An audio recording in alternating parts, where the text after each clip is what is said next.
महिला दरवाजे की दरार से हैरान हुई जब उसने देखा कि उसका हाल ही में बिछड़नी बैगेज क्लेम में पागलों की तरह खोज रहा है। उसके मन में संदेह था और दूसरे दिन जब वह अपने पूर्व प्रेमी से बेकरी में मुलाकात करती है तब उसे सच्चाई का पता चलता है। उसने जो सोने की लटकन उसे भेंट की थी वह वास्तव में छोटी सी लड़की के साथ है। वह चुपचाप गिनती करती है लेकिन उसके दिल में गुस्सा उमड़ रहा है। इत्तेफाक से यह दृश्य गाड़ी के अंदर एक प्रयोगशाला ने देखा था और प्रयोगशाला ने उस महंगी गाड़ी पर ध्यान दिया।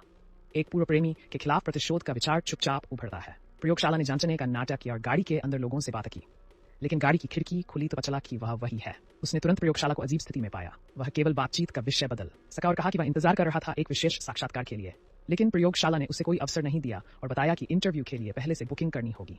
जाने के बाद प्रयोगशाला ने कुछ अवसादित महसूस किया, इसलिए रात को उसने अपने सहायक से बुलावा भिजवाया, लेकिन काम के बाद एक सहकर्मी ने उसका साक्षात्कार चुरा लिया।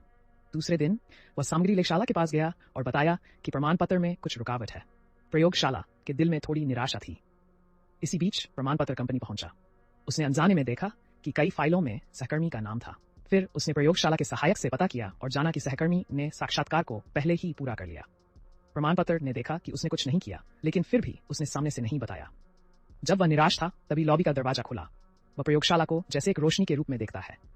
इस समय प्रमाण पत्र के होंठों पर एक मुस्कान थी। उसे लगता था कि वह उसका विशेष साक्षात्कार इंतजार कर रहा है। हालांकि प्रयोगशाला फिर भी अपने दूरदर्शी रुख को बनाए रखती है। वह बस उसके सामने से गुजरता है।